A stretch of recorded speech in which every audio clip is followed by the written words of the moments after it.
Milo, is that you? There, I think I got it.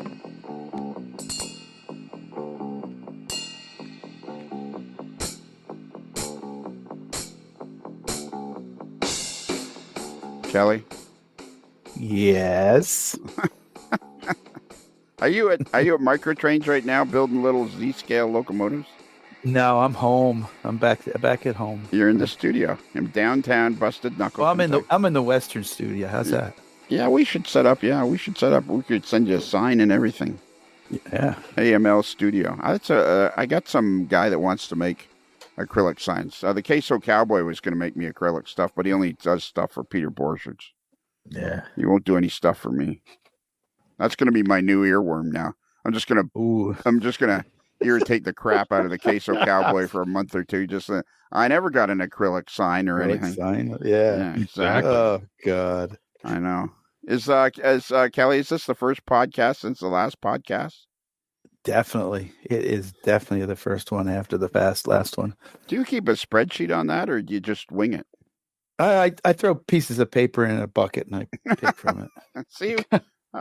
Bruce, don't you have some sort of fancy spreadsheet to keep track of all that stuff? No, I just have it written up on the whiteboard in the room. No, all right. This podcast and Kelly can see it. Podcast is the last one. Yeah. Yeah, and Kelly can see it. Yeah. So do you guys remember a fellow by the name of Matt Dowd? Yep. Yes. Do you remember a fellow by the name of Mike May? Yes. Yep. Well, Matt Dowd, it turns out, is a friend of Mike May's. And Mike has recently, over the last year, been on the podcast 6 times. And somehow when we were talking to him about the Polar Express. There are no bears involved. You know what? That's the first question. We're going to have Matt Dowd on the show because he's a friend of Mike May's, and we had him on once before. And it turned out that before he had a business called Resourced Rails, which was refurbished brass and what have you, and it was a part-time gig. And then when we were talking to Mike May not that long ago, he told us that Matt had left, and that was pretty much a full-time gig now. And when I heard that, I thought, man, we got to get him back on the old podcast and see what's happening, because that sounds pretty impressive. A business where and it's a really cool website. It's resourcerails.com. It's actually a really cool name too. So you know what, before we bring him into the studio, you know what the first question we should ask him is? What's that? We should get his opinion on about the thing with the polar bear. And without a doubt. And the Polar Express. Right. And see where he stands on that, because I'm still 100% sold that if on the Polar Express, like halfway through the trip, you released a polar bear, then you'd have some excitement, or not? Did I turn? It'd be different. That's for sure. Did I turn everything off? No. One of those moments of silence. Yeah. I thought we already. I found it last time we talked to Mike. I found on the internet that there was a polar bear in the movie, but they never had it. It was a bear that was watching the train go by. And not only that, we discovered that they sell stuffed polar bears in the gift shop as part of the whole polar. That's not unfair, really. Yeah, so it's like a total no-brainer. You could have at the very least, you could have somebody dressed in a polar bear. You know what? You could have a disgruntled employee dressed in a polar bear suit. Yeah, he would have to be disgruntled, for sure. Grabs a couple of 6-year-olds and, roughs them up a little bit and gives them back to the parents. And, I think it would give the whole experience a different feel. And they'd be seen on newscasts at 11 around the world. Yeah, exactly. Imagine the publicity they get. They may never sell it. Imagine the legal bills they'll get. Oh, yeah, but you're always worried about that stuff. I think in your last life, you were a lawyer, Bruce. Nah, I really don't have use for lawyers. then who cares about the legal stuff? There you go. All right, somebody go get Kelly. Will you go down to the green room and get Matt out of the green room for us, please and thank you. Are we going to introduce who's here? Yeah, why don't we do that once Matt gets into the studio? Okay. Because I already know who's here. Matt, it's time. Hey guys, how you doing? Hey, Matt, how you doing, buddy? Hey, just fantastic. Happy to be in the studio with you guys today. Good to hear you all. How long ago was it we interviewed you? Like a year ago? Oh, it feels like a year ago, but it was probably closer to about 2.5 years ago. Actually, I think we did it in 2021. That's what I'm thinking too. It was quite a while ago. Yeah, time has flown, but it has been a while. Definitely happy to be back here though, and chatting with you guys. It's always fun. I listen to the podcast quite a bit. There's that character Mike May, who you've interviewed a few times out there. It's always fun to listen to his podcasts. I'm a bit biased, but that's a different story entirely. Maybe he and I can get on one of these at some point in the future. Well, that's the plan. The last time we talked to Mike, we were flogging his northbound models. Oh yeah. Cool company there. Anyway, I know. Yeah. So we did a whole show about that, and then we were talking. I said we got to get you and Matt on together. So what we did without your permission, I might add, is Matt or Mike and I and the other guys decided that after the whole Polar Express experience of 2023, we'll get you two guys together and we'll do a show with both of you guys. Yeah, I absolutely love that idea. I'm missing out on the Polar Express this year. It's been a bit of a change in my life to be away from that event, but I know Mike is out on the road enjoying it, and there'll be millions, about 1.5 million people out there in the world that'll get a chance to enjoy that as a result of his team. So pretty amazing. Our buddy Marcus Newbacher down there in South Carolina. Is it South Carolina? Or no, it's North Carolina. Okay. And who are you? Yeah, Marcus. And who are you? I just slipped in. Down there in the North Carolina Transportation Museum, and I always forget what Marcus's job is, but he's the director of volunteers or administration or whatever it is. But he says they get like 60,000 people on the Polar Express. It's pretty amazing to see what they've done with the event. This is a shameless plug for the North Carolina Transportation Museum, but the event is pretty fantastic down there, and 60,000 people throughout that in the months of November and December in one location. So, wow, always impressive. He's a pretty good model railroader too. He's a great. Have you been to his place? I haven't had the chance to see his N-scale layout. I've seen plenty of photos. He shared them with me, and I listened to the podcast when you had him on, but never seen his layout. Not yet, at least. So, are you and Marcus acquaintances? I would certainly say so. I used to work for Rail Events Incorporated, where Mike is now. I left them here, actually finished up my last contract gig for them in June. But Marcus was one of the hosts of the Polar Express. So we kind of got to know each other through that event. And, it kind of comes out, you can kind of read the room a little bit, so to speak, that you might be there with another rail enthusiast, rail fan, or a model railroader. And, Marcus let me know he's an N-scaler. And I was like, oh, all right, that's kind of cool. So very, very unique layout too. Yeah. So the last time we were talking to Mike, which was about a month ago on the podcast, because today is Monday, December the 4th. Do you need to write that down, Kelly, so that you remember tomorrow is December the 5th? Yep. Got it. Okay. Today is we were going to put you on the Patreon channel, and then I decided to realize it's been a long time since we talked to you, and I thought, you know what? Let's put you on the Monday show and make you an episode, and then we see if we can help the old resourcerails.com even grow even more. Hey, I love that idea. Brass to the masses. That's what we say. Brass to the masses. That's good. Yeah. That's the hallmark in our mission, though. All kidding aside, what we do is bring quality. I won't say necessarily, brand new, although we do brand new brass as well.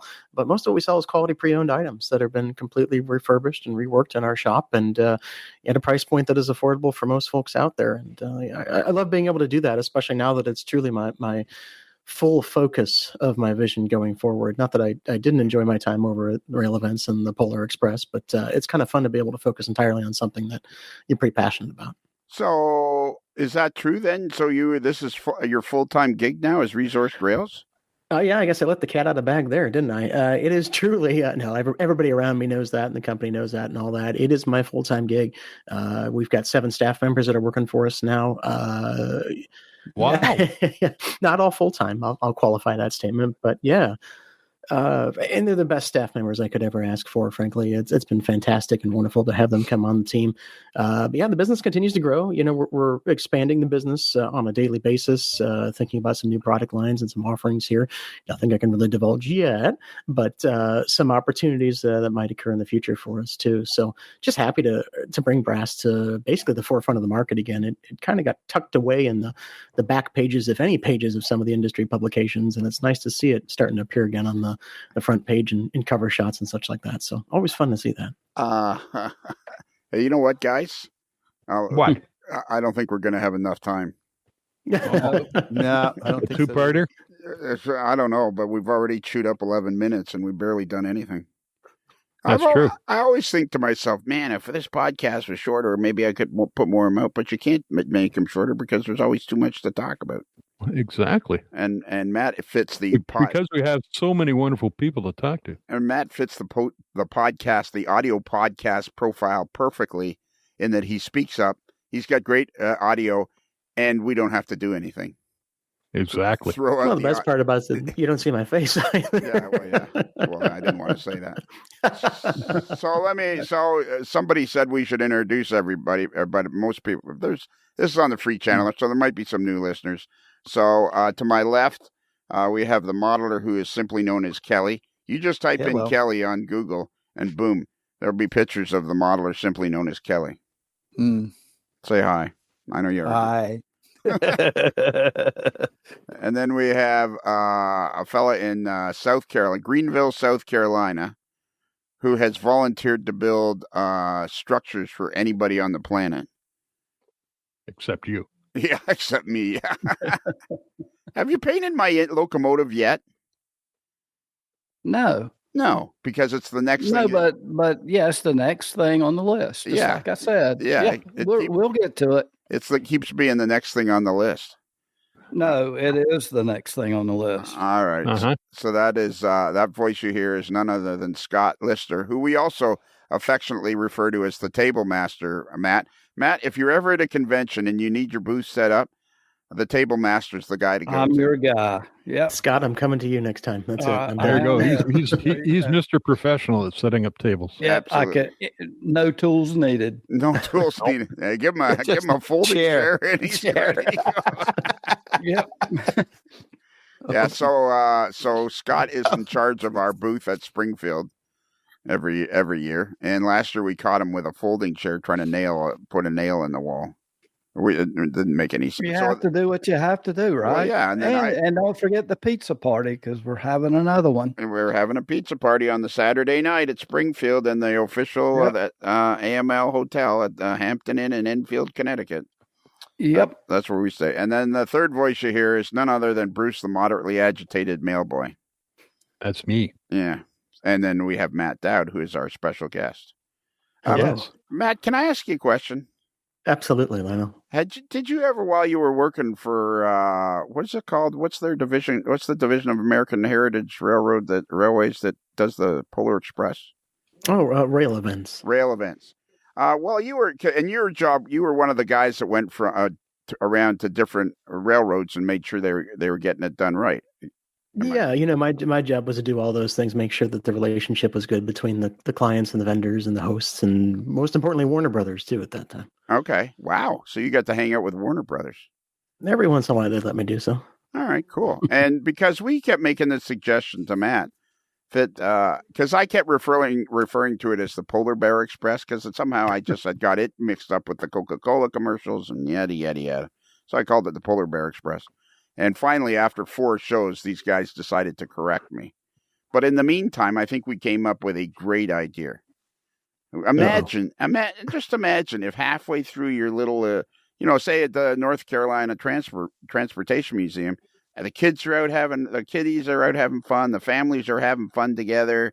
It seems like a fun day. And then like halfway through the presentation, you release a polar bear.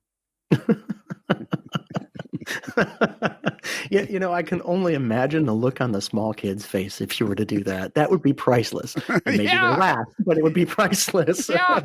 Hey, you know what? This idea just got better. Whoever's the guy in the car, the guy that's the host of the show, the MC of the show. Hey, kids, get your cameras ready. We got a surprise for you.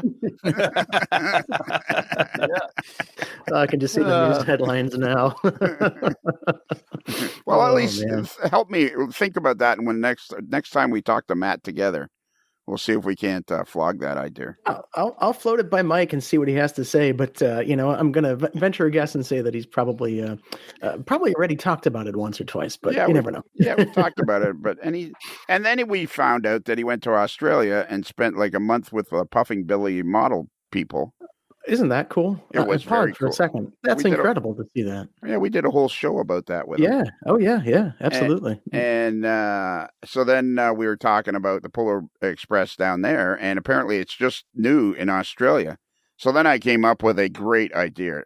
You can't take a crocodile in a polar bear suit. I like that. The Croc Express right there. Yeah, Croc Express.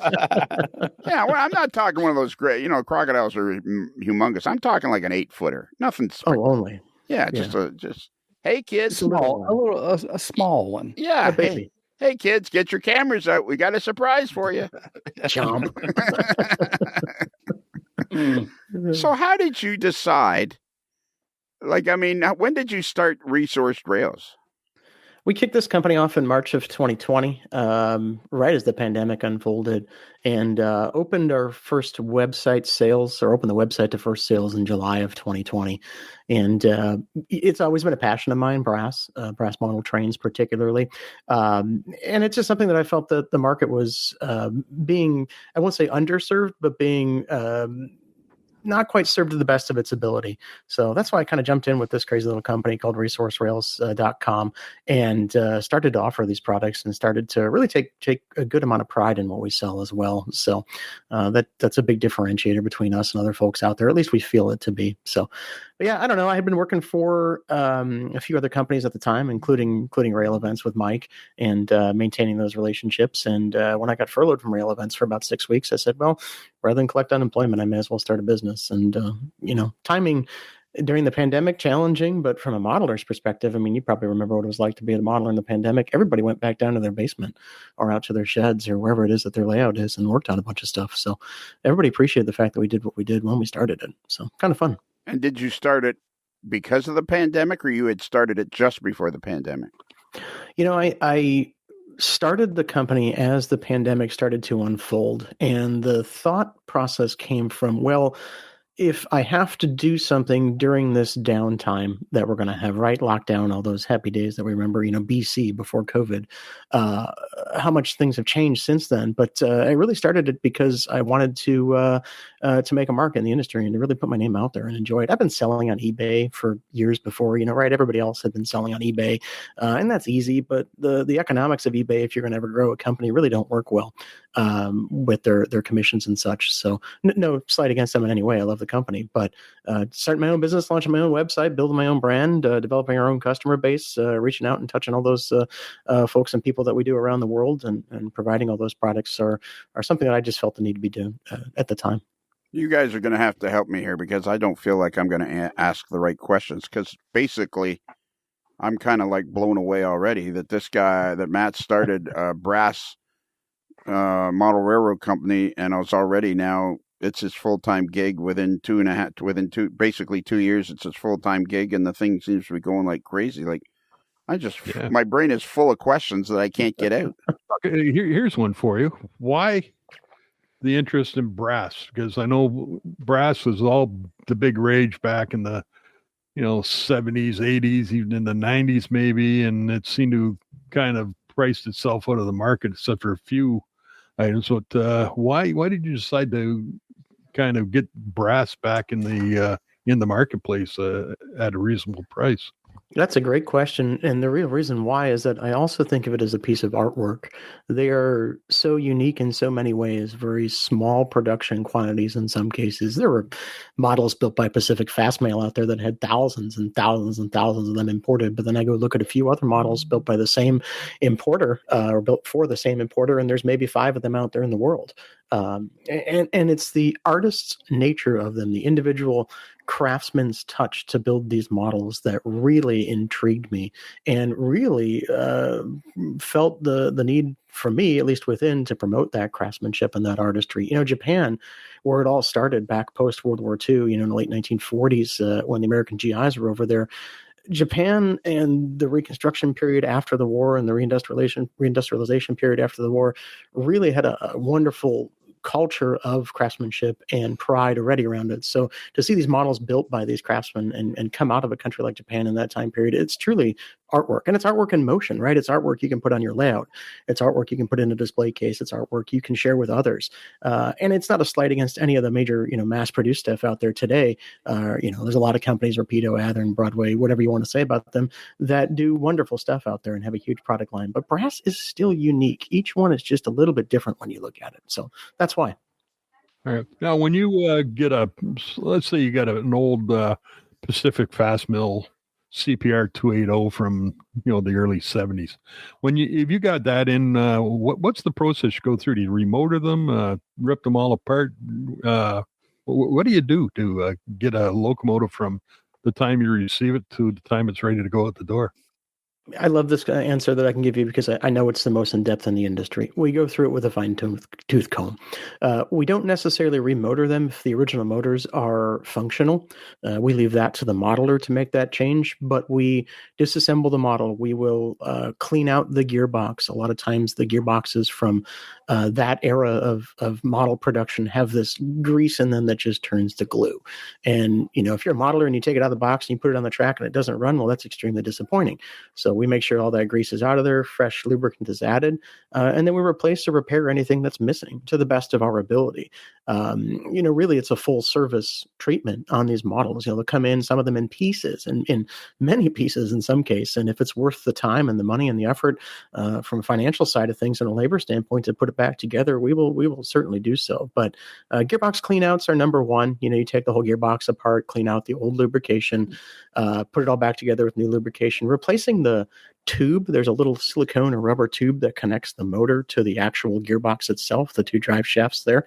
Replacing that is almost essential. That stuff is 40, 50, 60 years old in some cases and just turns brittle. So the first time you turn the motor over, it just snaps the tube. And then again, you're stuck with a locomotive that doesn't run. So little things like that. When we can go through a steam locomotive, if it's in pretty good shape, let's say that PFM, Pacific Fast Mail, Van Hobby's 280 that you're referencing came in and it's in reasonably good condition and maybe there's one loose solder joint, we can go through something like that in the course of about an hour to an hour and a half and usually get it running back to as close to 100% as possible, at least the best of our abilities. Matt, would you mind just for a minute if the four of us just had a little conference without you? Yeah, absolutely. Okay. Hey, gather together, guys. Okay, huddle up. All right, huddle up. All right. All right, come here, Scott. Huddle up. I'm here. Okay. Is this guy too smart for us? I think so. Yeah. I was thinking that same thought. Like, are we way in over our head already here? It hasn't stopped us before, though. That's true. That's true. I think we can pull this one out. All right. Yeah. Okay. All right. On 3, break. Scott, go long. Yeah. Split wide, go long. Yeah. Go deep. I will. Run a post. Yep. And Kelly, get me some Gatorade. Okay. Okay, we're back, Matt. Hey, what did I miss? Oh, nothing. Oh, nothing. I see. Yeah, okay. I'm just fascinated by the fact that you have turned this into a full-time gig with, like you say, 7 employees, some of them part-time. But I mean, I got like a bazillion questions because this podcast, basically from the get-go, and the more people I would interview, the more fascinated I would become. But have you come to realize that this hobby is just like way bigger than anybody realizes? Infinitely larger than anybody realizes and only growing. At least that's what I'm seeing on my end and what we're getting here. One of the biggest pet peeves that I have in the hobby is people tell me that it's dying. And I absolutely cannot stand that. It's just not an acceptable answer. And I don't think it's dying by any means. I know it is growing. I have the numbers to prove that. You can ask the NMRA, have Gordy on the podcast. He'll tell you that membership is growing. And this might be the first year of positive growth that they've seen in, God only knows how long as an organization, but it's just changing. And that's the best part about it. And as it changes, more people get involved for different reasons. And that's what's exciting to me. Brass is a very analog thing, very analog thing. When you think of a world of digital artifacts and even DCC decoders and such, train simulators, artificial intelligence, brass is tangible. Brass is something you can put your hands on. You feel the weight of it, enjoy it. And you'd be surprised how many clients and customers that I have all over the world that appreciate brass model trains, not necessarily the hobby of model railroading, but just brass model trains as art. So yeah, it's a much bigger community than I ever imagined out there. Much bigger community full of all kinds of interesting people out there. And it continues to be a challenge, one that I look forward to on a daily basis. That's starting the business, moving full time. It's a big leap, to take that leap of faith. There's a saying in entrepreneurship, you jump off the cliff and assemble the airplane on the way down. And I like that. and you hope at some point you get the whole darn thing put together, hopefully without any pieces left over, at least key pieces left over, maybe a wheel or something like that, because you hope you never touch the ground. But you hope you just keep flying at that point. And like any plane journey, any journey whatsoever, we've had our ups and downs. We've had our positive days and our more negative days. And small business ownership right now in the hobby, and you can ask anybody else who's in the business full time like I am right now, it's a constant challenge, but it's a fun challenge. And I wouldn't want to do it in any other industry. I'd have to be passionate about it to really enjoy it. And brass is like would you say, I think what I've learned about the hobby since I started the podcast, which reminds me, we have got to interview Fred Hill from Whistle Stop in Pasadena. Yeah. I keep forgetting to do that. We always interview him at the Springfield, but I want to interview him on the podcast. He's a grandfather of brass in a lot of ways. I mean, at least living today, it is incredible. Yeah. I know, exactly. Yeah, he's pretty fun. Yeah, he's a fun guy, and he's good. He's a very nice man. And but I mean, this is one of those, you guys got to help. Kelly, you understand the basic principles of an audio podcast, eh? Yes, I do, but I'm a twice customer for Resource Rails. Well, now you tell us. Well, I was going to wait for a little bit. Oh, okay. You had all these questions. Well, I do have online live review. I can't get them. An online live review. I can't get them out of my head. So, what I've discovered is there is different levels of the hobby, or different. It seems like there are a ton of people out there that are still into brass. Is that what you've discovered? Brass has never died. It was just kind of maybe pushed over to the side, but those that are devoted to it are still devoted to it. Does that make sense? Deeply devoted in some cases. Again, it's just such a wide audience for brass out there, from the collector who appreciates it as art, to the operator who runs it on his layout, to the modeler who details it or redetails it and paints it to a very specific version of that prototype.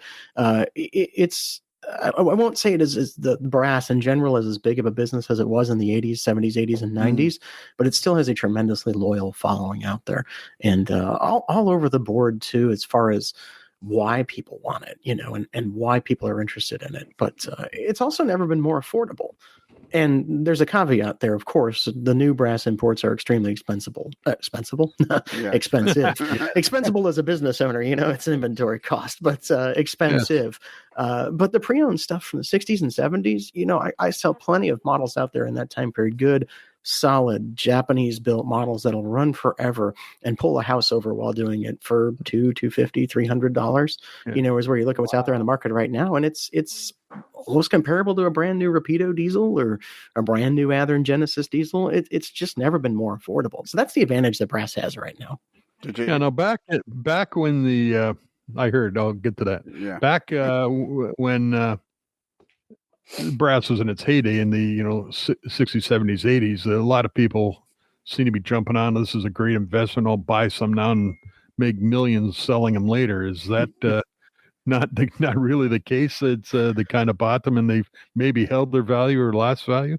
It's interesting because I don't have a lot of hard evidence to tell you that you're going to get rich quick if you buy a bunch of brass. That's not going to happen.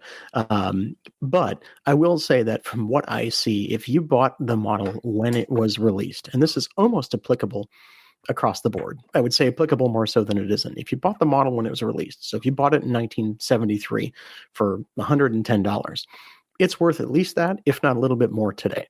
So it's not an investment in which you're going to get rich by any means, but it also isn't something that's necessarily decreasing in value.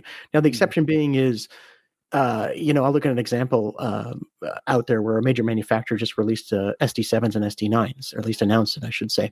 And you see immediate impact in the brass market for those items, the older Overland brass engines, or something maybe even previous to that, early Japanese brass diesels, where those will take a little bit of a hit in value, because now, instead of only 100 of them out there in brass, there might be 4,000 or 5,000 of them out there in plastic. So the desirability goes away a little bit, but pretty solid though. One of the things we on our free channel that we talk about, we're lucky because our exclusive sponsor of the AML network, the Modeler's Life show, is Rapido Trains. Fast track to model railroading fun. Rapido Trains, your fast track to model railroading fun. And the reason that's so good is because Jason is very understanding that I'm lousy at doing podcasts.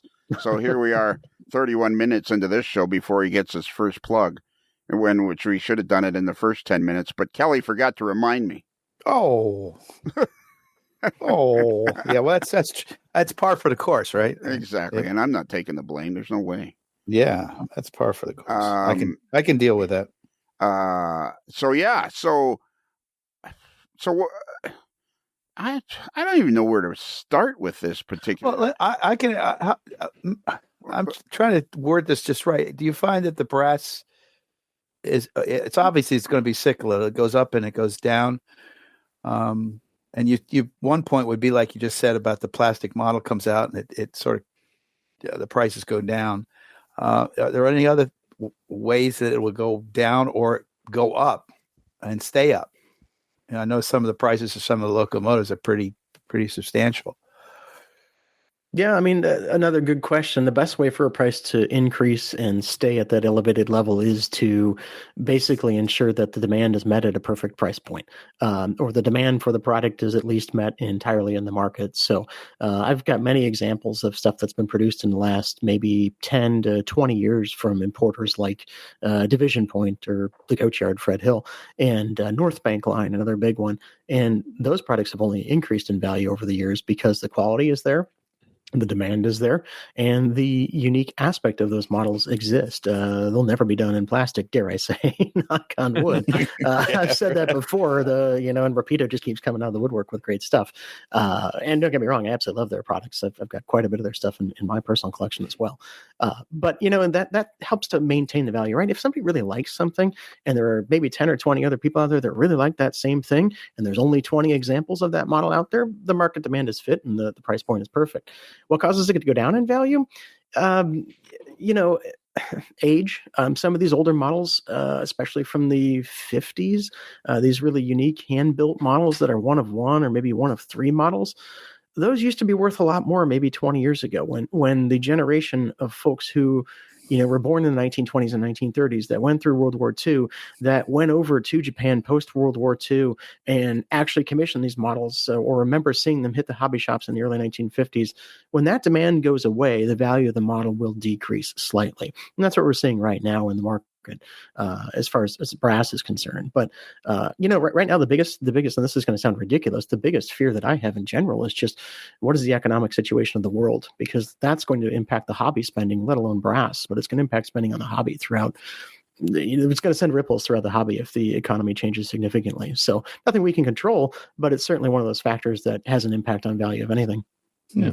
What kind of split do you have between brass and plastic? I know I see there are some plastic items available on your website. What kind of split do you have brass to plastic? I assume it's mainly brass.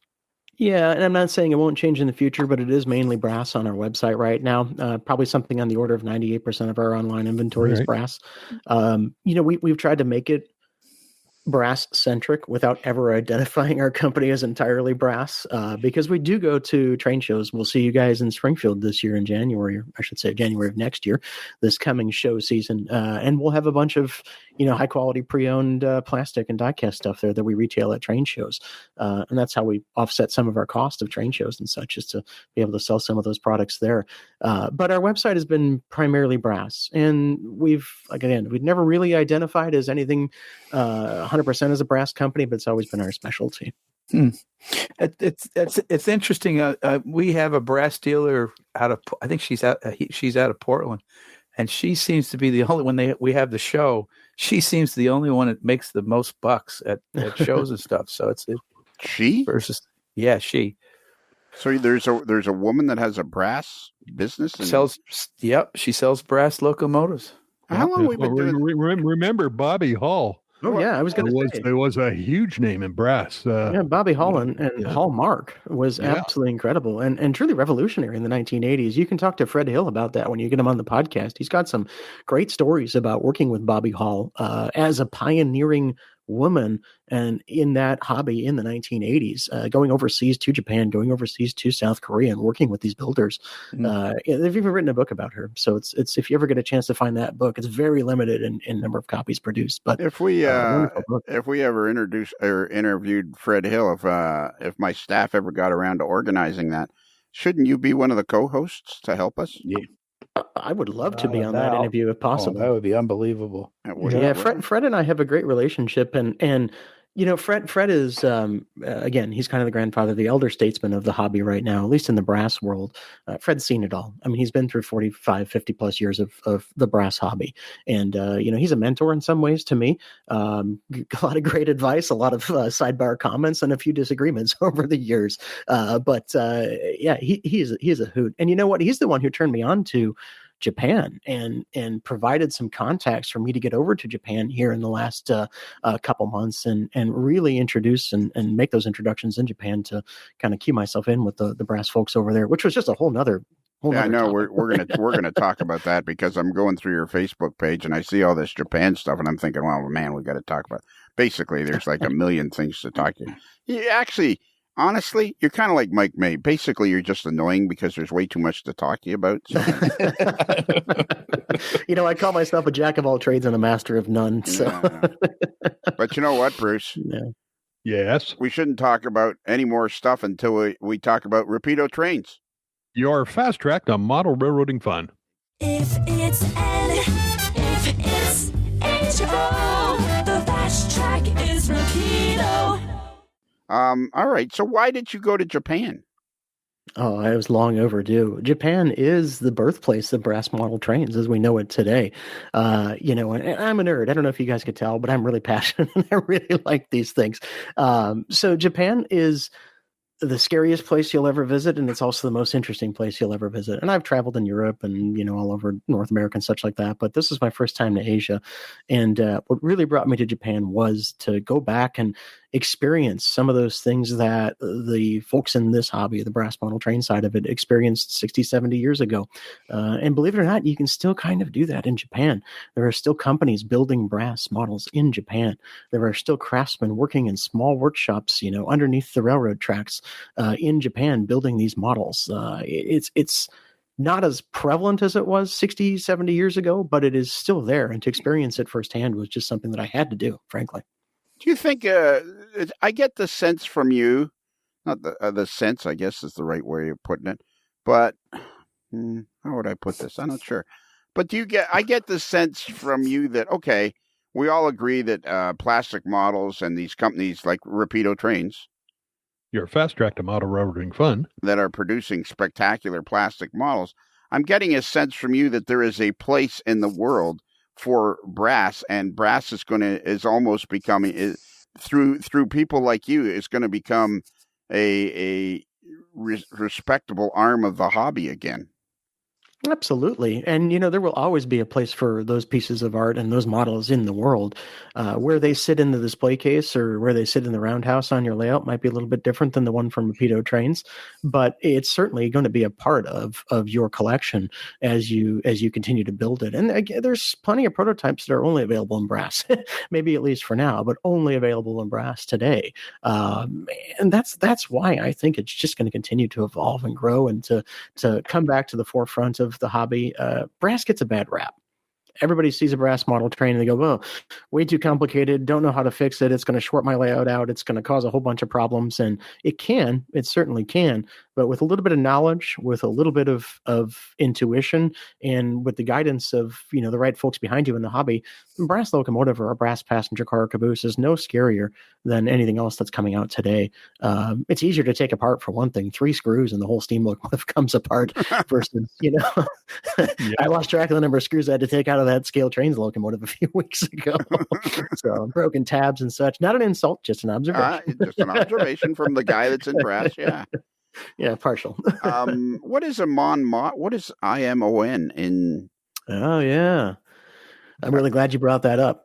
Models Imon is a company in Japan, relatively new. And I say this relatively new. They've been around since 1997, but they are actively building brass models for the Japanese market on a monthly basis. So every month they announce a new brass model, which is pretty incredible today, thinking that, the importers around here might do 2 projects a year, maybe in the United States, but they have a dedicated factory within the limits of Tokyo and the surrounding neighborhoods that they lock, stock, and barrel. Everything from drawing to painting is done there. Absolutely incredible. I was lucky to get a factory tour. I couldn't share photos, unfortunately, from the factory tour as much as I really wanted to. They wouldn't let me.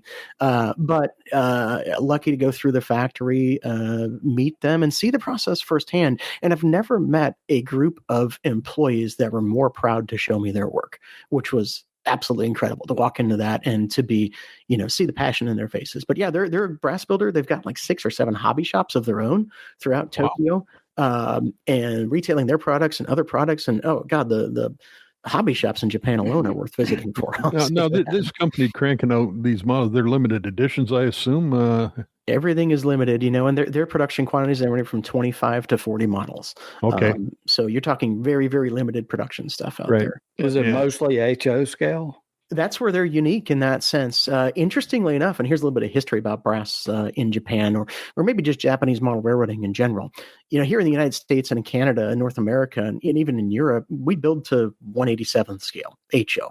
In Japan, they build to 1/80th scale. It's called J scale or JHO scale. Now, that was prior to Models Imon coming on the scene. Models Imon is building to 1/87th scale now. So it's a big shift in the industry over there in Japan too, to move to a different scale almost in some ways. It's a little bit like 00 in the UK and in Europe versus HO scale here in North America. But they're building HO scale primarily. I don't know if they've done any other scale outside of that. I will claim ignorance there. I haven't done my research, but primarily HO. So they have a legitimate factory with some employees in there building models, and once a month they introduce a new brass model to the Japanese market. Yeah, it's absolutely incredible. And it's done with a tremendous amount of fanfare and, published all over the magazines over there in Japan and flyers up on the hobby shop walls. But the company is one that is rooted, the founder, Yoshiro Imon-san, is a huge rail enthusiast. And the company Imon is a much bigger company besides just Models Imon. So Models Imon is his way of producing premium top quality brass models for the Japanese market, which is something just unheard of, outside of really that country. Yeah, these mostly steam or electric, diesel. What are they putting out? All over the board. Okay. Steam locomotives, some very common Japanese steam locomotives. Some of their more recent releases have been very unique passenger cars, passenger coaches. And they just while we were at the tour, and I couldn't share this, but I think I can share it now because it's out. They had just finished production of a beautiful diesel locomotive that, in brass had features like a Next 18 decoder in it, which we don't see that out of Korea, and moving fan blades, spinning fan blades and full LED lighting and all that stuff. So right up there with all the features that Rapido Trains is offering and such. Your fast track to model railroading fun. There you go. See, I got that too. Bruce is like Pavlov's dog, Yeah, the bell's ringing. Yeah.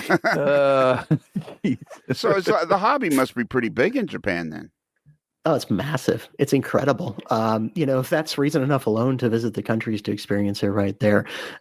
They have such an interaction, such a close interaction with the railways over there in Japan on a daily basis. Most of the population, especially around the big cities like Tokyo and Osaka, have such big connection to the railways that it's only natural that you have some amount of interest in the mode of transportation that takes you from point A to point B every day. And it's maybe that reason why, the railway network in Japan is unlike any other in the world. And I'll put that up against any European country and any North American country you'll ever go to that might argue otherwise. But it is absolutely incredible over there. And that's the reason why the hobby is so big. And of course, you've got Kato over there, which is making a whole bunch of great plastic and die-cast models. You've got other companies working in the plastic and die-cast space over there. But model railroaders in Japan take it very seriously, too. They're incredible craftsmen. Incredible. Now, speaking of incredible crafts, I know certainly the model railroading, but there seems to be and I don't want to call it the mindset, that's the wrong word, but certainly the scale plastic modeling community and manufacturers are really big over in Japan with lots of the manufacturers having their own stores, and there's incredible product put out for the scale plastic modelers as well. So it seems to be that kind of modeling or model railroading, that there's a vast interest in the art of taking something and creating something from a kit, or creating something from ready to run models like a railroad, that type of thing. Well, the art and the pride too. I think that's a big component of it for them over there. The pride of actually building something to scale and doing it right is a big part of their culture in general in Japan. One of the greatest ways to kind of give you an example of how big even the plastic models aspect of the hobby is there in Japan is look at a store like Bic Camera. Bic Camera here in the United States is a very small store that's devoted almost entirely to cameras, but and other electronics gears. But in Japan, it is 8 to 10 floors of everything you could possibly imagine. And on the 7th floor of that shop is their hobbies and toy wing.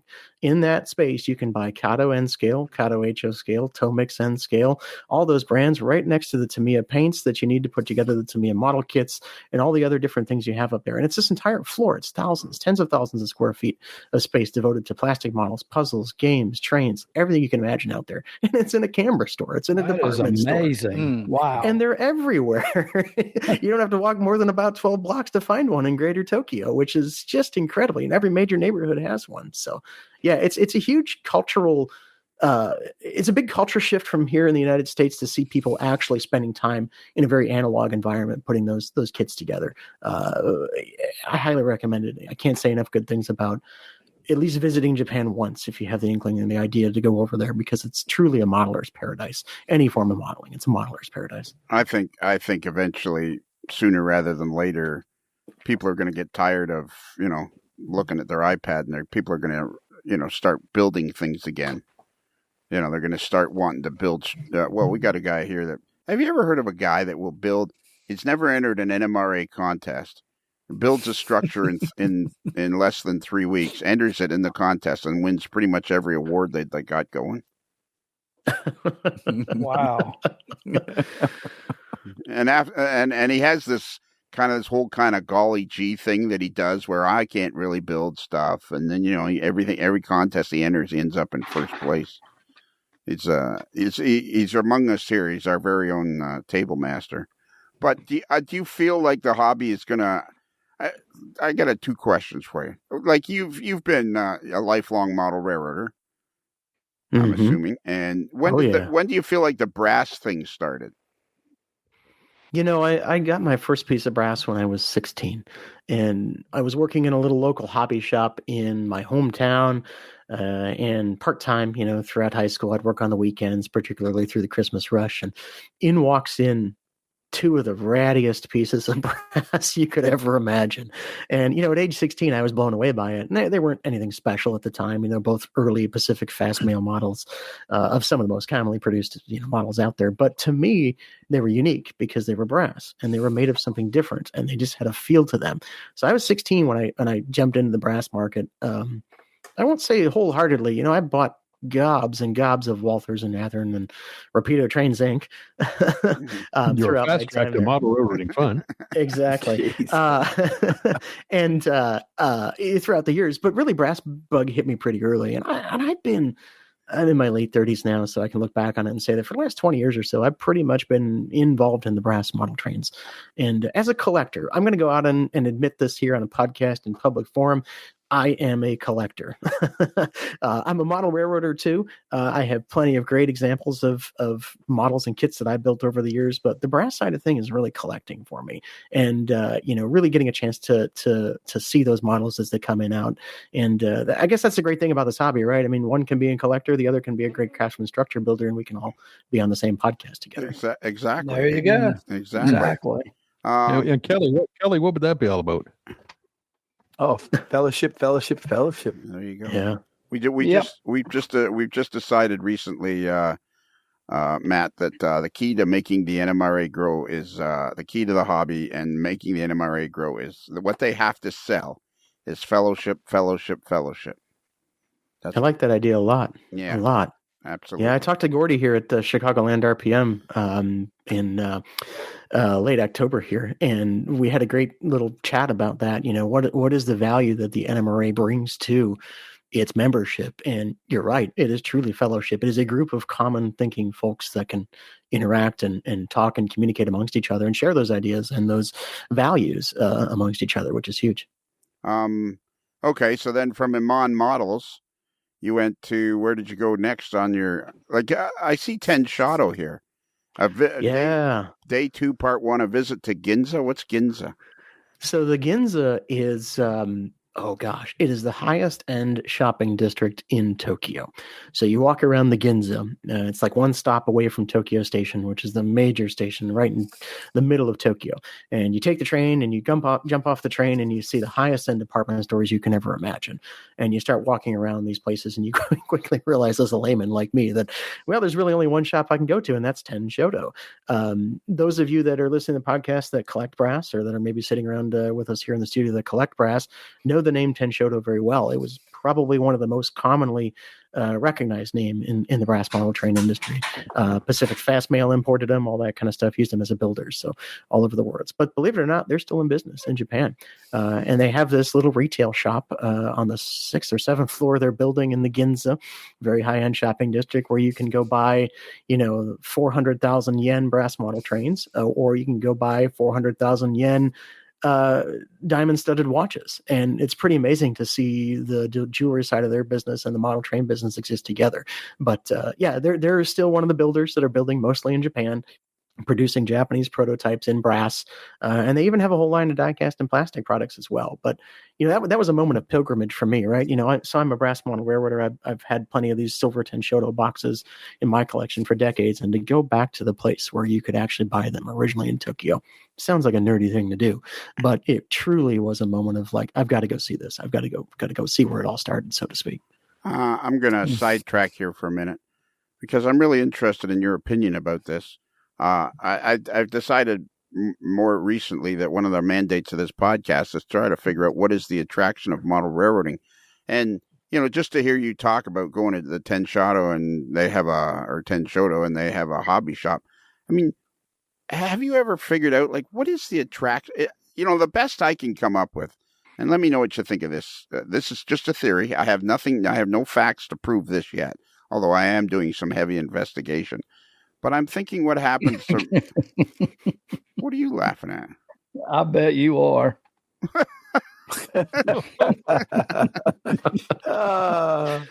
Yeah, I do a serious... Go on. No, I do a serious lead up to a question, and all you're doing is...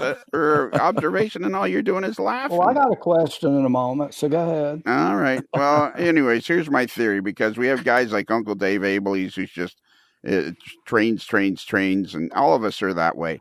And I'm thinking what happens is in every hospital there's a good fairy of model railroading, and she goes around and she picks out individuals and sprinkles them with pixie dust, and that makes them lifelong model railroaders, because it seems like once it gets in your blood you can't get it out. Like, it's in there. And what do you think it is about model railroading that draws people to it? Well, obviously, your conclusion is the most logical one, so that's obviously it. Thank you. But it is a good question. It's a question that I think you're going to get different answers from different people in the studio here, too, because it's a question that is impactful upon each one of us in a unique way. Personally, and this is speaking very personally, what interests me about it, the history of it in the brass side of things, learning about the infancy of this particular portion of the model railroad culture as we know it today is interesting to me. Learning about the culture of Japan behind, what the brass model trains are interesting to me. And it always has been. But generally trains, I've got a great story that my parents tell. Okay, well, I've loved, just hang on a minute before you tell the story. Sure. We kind of have a kind of an unwritten rule here at the old AML network is you tell the story, and then we'll decide if it's great or not. Okay, I love it. Well, then I've got a great story to tell. It's pretty short, but it kind of explains at least my personal attraction to trains, and Lionel, to go along with your whole fairy sprinkling pixie dust here. So you'll see a great conclusion at the end. I've loved trains my entire life, and in one way, shape, or form or another. And I'd venture a guess and say a lot of other people in the studio here today could probably say that, in one way, form or another. And, from our first Lionel train set at age 3 from me, and, graduating to my Athearn Blue Box engine when I was about 8 years old and running that around the 4x8 sheet of plywood, and, ultimately getting into the business that is Resource Rails today and a love of brass. It's always been a part of my life. And I can't think of a moment in my life that, this is again going to sound really nerdy, but I can't think of a moment in my life where I wouldn't want to be doing anything else, in the sense of this is what I've always wanted to do. But the story goes back to my parents. And the story goes back to my parents before I was even part of this world. In the 1980s, when my parents got married, my dad was a little bit of a rail fan. So he would actually take my mom out to the Illinois Railway Museum on a date. Yeah. I don't know if I could ever do that with my wife, but more power to my dad. So, prior to me coming in this world, one of the last dates that they went out to was while my mom was pregnant at the Illinois Railway Museum. So I'm pretty certain that some strange off sound while I was in the womb was a steam locomotive whistle, and that's it. I was hooked from that Case in point. So yeah, a fairy came by my little crib there in the hospital and sprinkled that fairy dust maybe a few months prior, but definitely caught me early. So what's your dad's name? Paul Dowd. He's one smooth talking son of a gun, I bet you. To get my mom out on a date at the railway. Well, you'll meet him at Amherst. He'll be at Amherst, Lionel. So stop by the booth, make the introduction. Absolutely. Cool. Absolutely. You know what? Please remind me when I'm walking by because I'd love to interview your dad for 5 minutes as well as talk to you with my little portable thing. Yeah. But please remind me, because I got a million things floating around in my brain now, and Stephen Reese's T-shirts are still floating around North America, trying to find them in Estoril, Florida, and it's a mess now. The thing just becomes more and more popular. But so then Tunchoto still has a little hobby shop. Are they still manufacturing brass locomotives? They do have a hobby shop in Ginza, and they are still retailing brass locomotives. They have moved to what I'll call a hybrid method, and I'm not referencing the way that the models are completed from materials perspective, but more from the building perspective. A lot of the models that are being built today are being built in South Korea, and Tunchoto has adopted kind of a half in South Korea and then half in Japan method. The really fine detail part and the final assembly of the model, is done in Japan, and that's to ensure that the mechanisms are perfect and the detail and the paint is perfect. A lot of the sub-assemblies are built in Korea. So they're unique in that sense, where they're using those two countries or portions and parts of those two countries to build their models.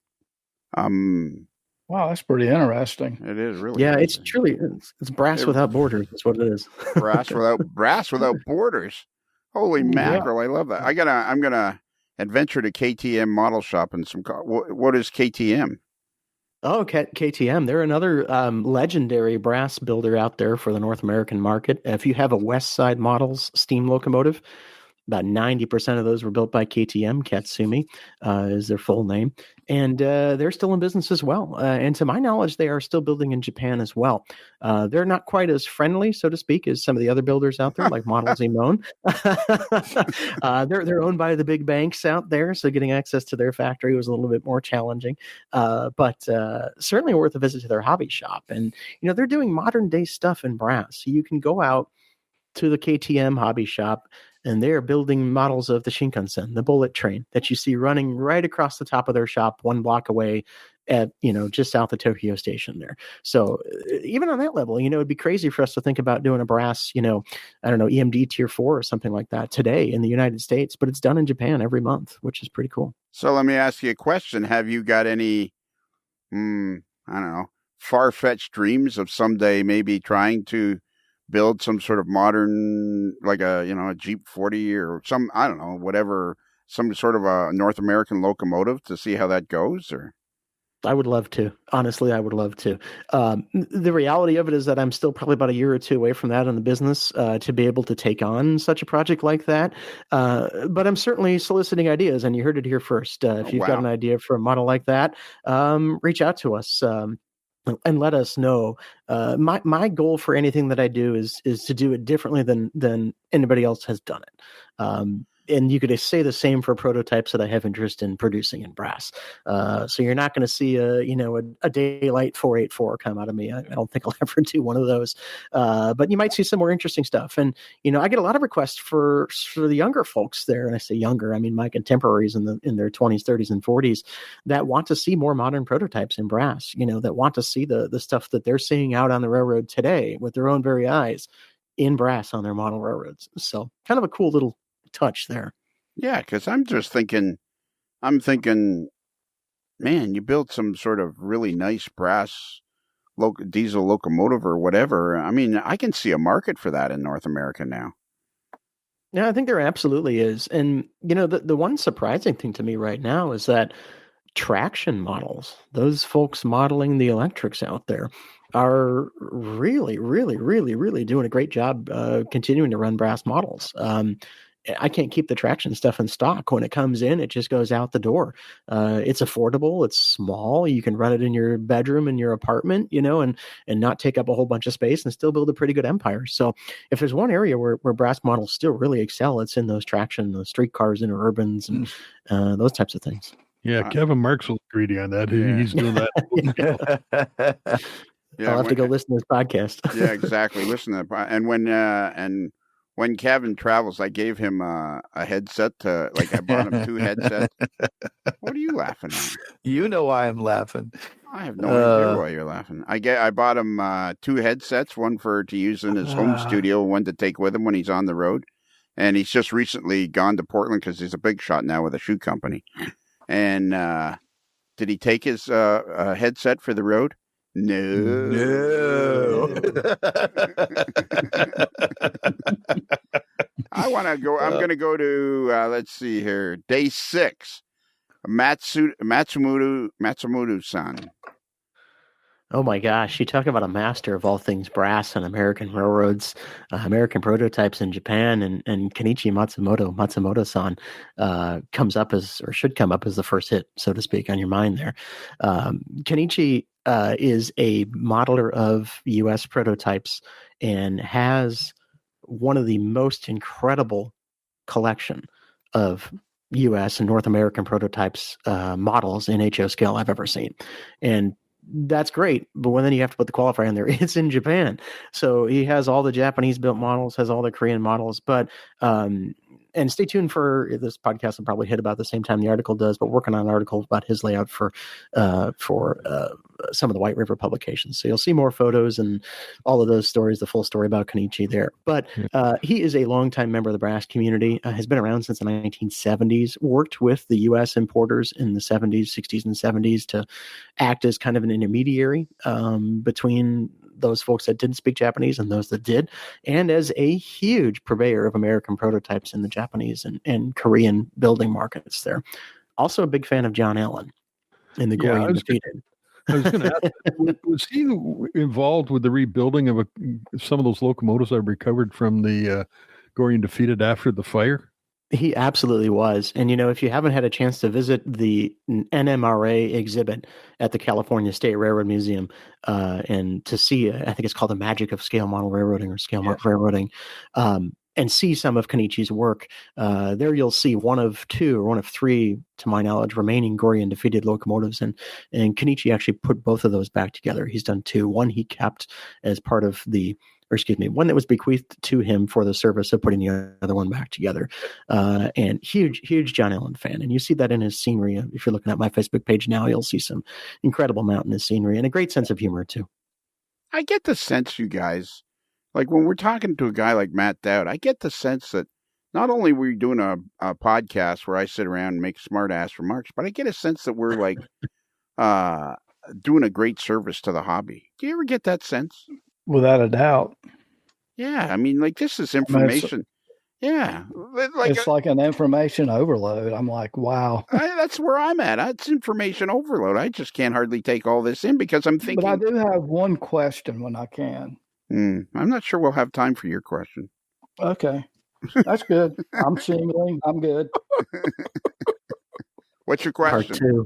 Yeah. I'm wondering if you have like a blue book for like steam engines, like in the S scale world, because I have a NNW A2664. What would something like that be worth? Do you know? Oh, that's a tough question to answer without seeing it or offhand there. There is a book called the Brown Book. There is. Really, there is. Okay. Yeah. See, I didn't know. Yeah, there is. And that publication goes back, oh gosh, I think the most recent update was the late 90s. So valuations are kind of irrelevant within that book. The market has changed so much. We use, and a shout out to one of my competitors here. I don't normally do that, but we use the brasstrains.com guide system as a basis for pricing. The information on that system isn't always complete. It's no fault of their own. It's just that it may not be there, or they may not have entered the information as far as like, production year or quantity or something like that. A model's built. But their valuations tend to be reasonably close. And that's kind of what we set the market by, or what our asking price is. So to tell you specifically what that's worth, Scott, I don't know offhand. I'd have to do a little bit more research, but it's certainly something that that I would absolutely be able to tell you with just a little bit more research. I'm pretty good, but I don't have the value of everything off the top of my head. I didn't know if maybe you had a list or something that you could go by, because the problem is it's a really beautiful engine. I don't need it. And I'd like for someone else to have it. How did you get it? My buddy that passed away from a few Chris. years ago. No, it wasn't Chris. Somebody else. Yeah. Yeah, the sentimental connection and the sentimental value of a lot of these models is worth more than their actual, exactly. I think that's an important point too that we need to bring up, is that brass. It's what you said. Brass is more about the artwork. It's not about making money from brass. Brass is about the intricacy that these models are built with, and this thing is a work of art, like he says. It's unbelievable to look at. Yeah, because isn't pretty much every brass locomotive hand assembled? Well, absolutely. Just like anything else out there, it's unique in the sense that it may not be assembled by one person, but it's assembled by a team of people who literally solder every part on, every seam together, every frame member together, every bit of detail is put on by hand, one piece at a time. There's castings, that are done separately, but the final assembly, it's not like you just chunk a mold and turn out a die cast boiler and you build 12,000 of them. They're unique in that sense, where every one of them has their own touch, so to speak, from a human or many humans on it. So that to me is spectacular. That's why I do it. It really is. Yep. Yeah, absolutely unbelievable. And go ahead. Oh, I'm sorry, Lionel. Everybody has a brass story. I joke about this, but everybody in this hobby has a brass story, and they may only have one piece in their collection. And maybe it's like you, Scott, where you've got that one piece that was bequeathed to you by a friend who is since deceased, and the estate wanted you to have it, or their friends wanted you to have it because it meant something to you or meant something to them. Right. Yeah, absolutely. And that's the connection that that I really do enjoy hearing about from all my customers and clients out there, is because it's just so personal on so many levels. More so than something from, one of the major mass-produced model manufacturers out there. Again, no slight to them in any way. Just brass is a bit more special. But it seems brass would be that heirloom almost. Great word to describe it. It's an heirloom piece. Yep. Absolutely. Yeah. Yeah. Well, you know what, Scott? I haven't told you this. Not because I didn't want to. It's just simply because I forgot to. The locomotive you made for me, the S scale, where Scott took pictures from Model Railroader, and I had a couple of RS1s that were named for the Peterson Coal Company. My son is Peter, and I made it the Peterson Coal Company. And Scott took from pictures. He built me an exact replica of the RS1. And when my son saw that, he was just like, probably one of the highlights of my model railroading career, Scott, is when my son saw that S scale RS1 that you built, because he That was just, so cool. it is, because he loves the fact that I had the Peterson Coal Company, right? Right. And I mean, he saw that, he was just like, and he basically said, well, that's mine. That's why I'm building the other one for you, right? Well, yeah. I said, well, you can have them when I'm finished with them. But there you go. He just thought it was just the coolest thing, and that's the thing about it. This stuff. It's just, I want to go back to, but I don't want to get lost. I want to go back to meeting Kenichi, because I bet you it felt like meeting him was like meeting somebody from the glory days of the 60s and 70s.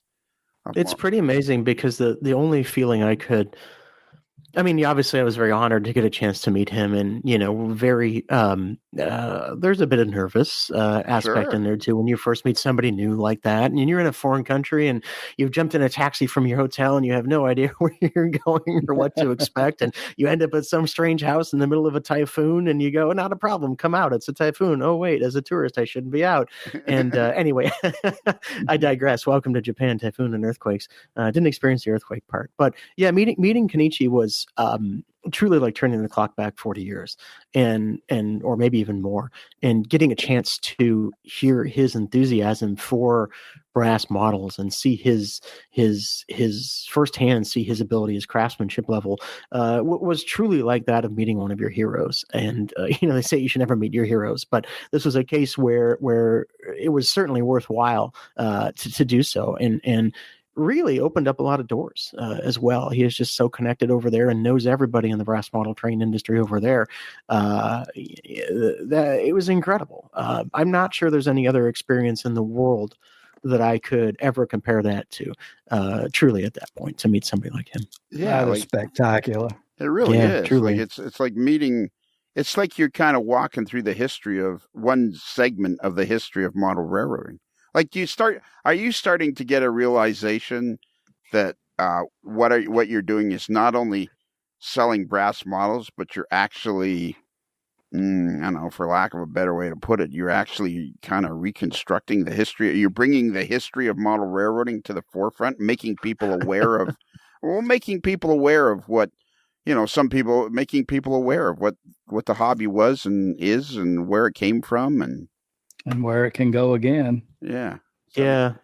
I chuckle because that's exactly what I get the feeling of these days, and I take it with a sense of pride in that too. It's something that I feel that, and the joke that I use is, well, there isn't anybody else out there who's willing to step up and carry the torch of brass moving forward. Really, in my generation, there's a few other folks that are a little bit younger than me that have some brass businesses out there, but nothing really to the level or scale that I'm doing. And that's my goal. We started this brass to the masses, and that was kind of the phrase that we use around the shop. And it's just that I want to bring it back to what it once was, so to speak. And it's cool. It's fun. It's interesting. It's different. It's unique. It's special. It's they're you can't just go buy it off the shelf today. You have to have some passion and interest for it. But I do want to make sure that entry point off the shelf is as easy as it possibly can be in my company. So, sure, I get that. And I was joking from the business. I'm sorry. Go ahead. No, I was just going to say I get that from the business standpoint.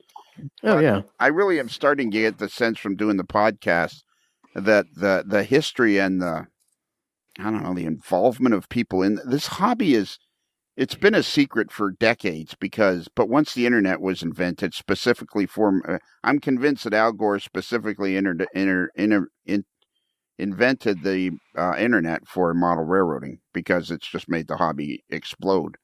And to be doing this is just spectacular. I'm having the most fun I ever had in model railroading, and I've been doing it for 60 plus years. And I'm having the most fun I ever had now, because just listening I'm getting the sense of you meeting Kenichi was probably kind of like meeting John Allen.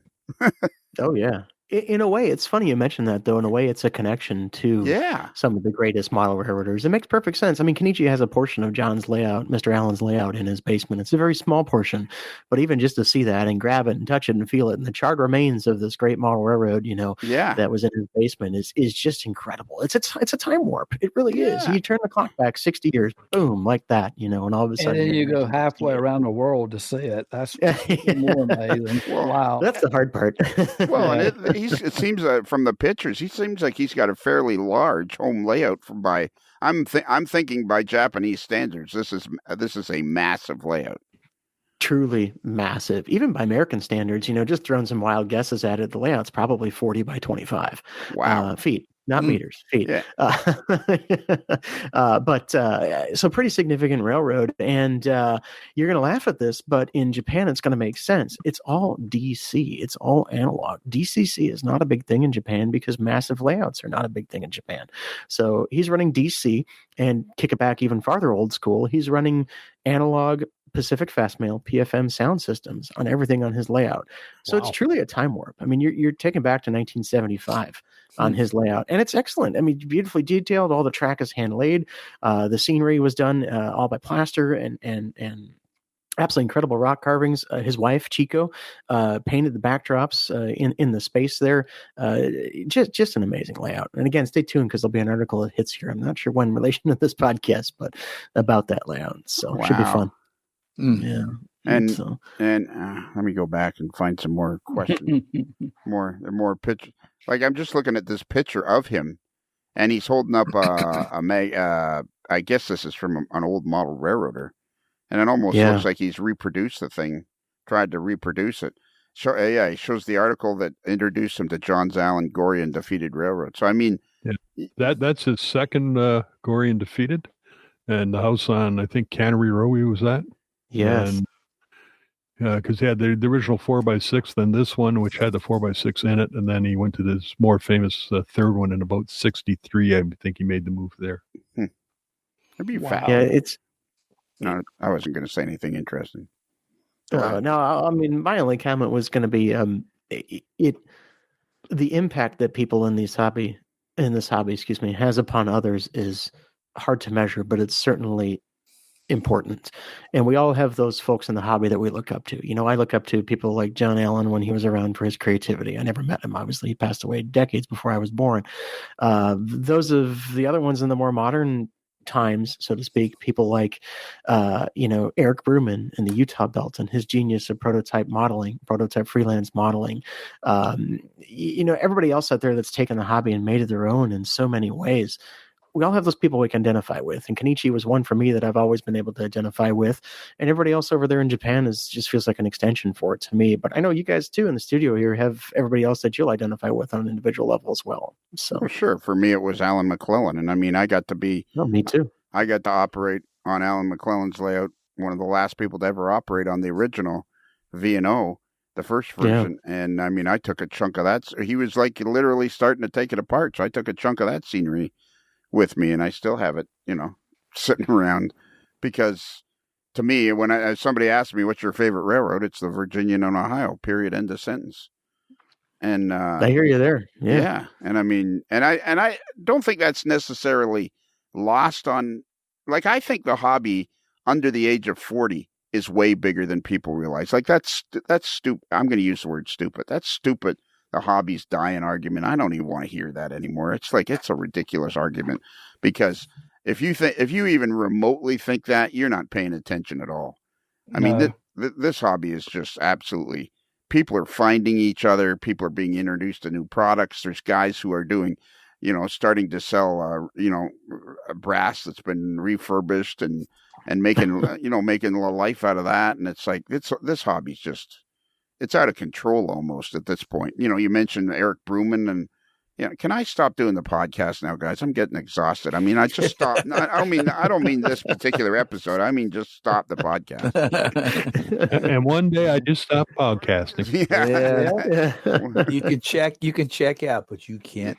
Yeah, exactly.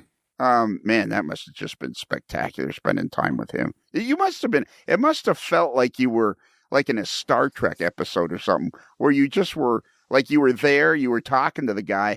At the same time you're trying to take it in, you're just kind of, your brain's going like 1,000,000 miles an hour going, I can't believe I'm here. I felt like I was in a fog. I mean, it's just so much going on. Yeah. Did and then you try to like some kind of contact when you were over there, like to get you started, or you just kind of went over by yourself? Yeah, no, that's a great question. We absolutely had some contacts over there, thanks in part to Fred Hill and Kenichi Matsumoto-san. But prior to that, you talk about moments in your career, your involvement in this hobby, and just sheer moments of serendipity. Prior to our visit, and we visited in early September of 2023 here this past September.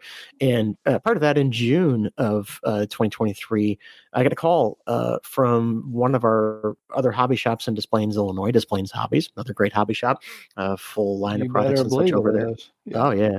The best little hobby shop in Chicago, let alone the world. Yeah. I would say that, at least from detail parts, paints, supplies, etc. And for us S-scale people, they're lovely. Oh, yeah.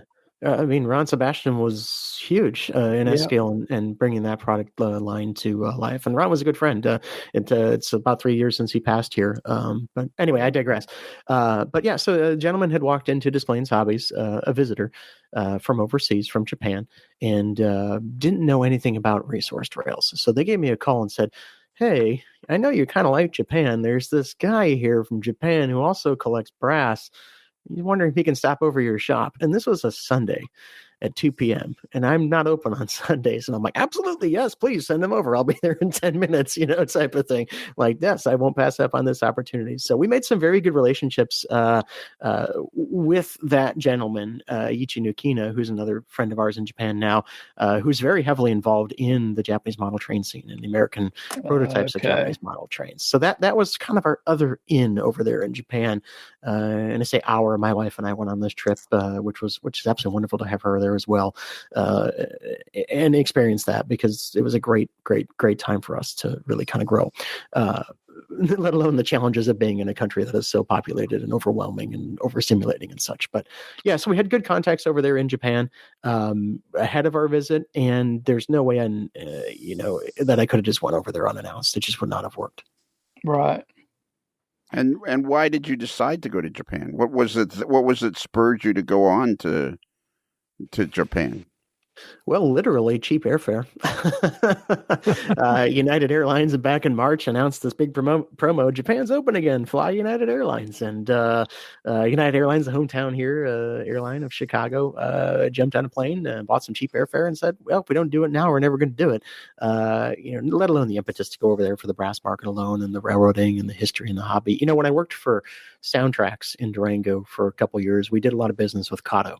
And I took an interest in Japan then. Obviously, it was Kato USA, Kato North America, but their Japanese branch, we interacted with their engineers quite a bit.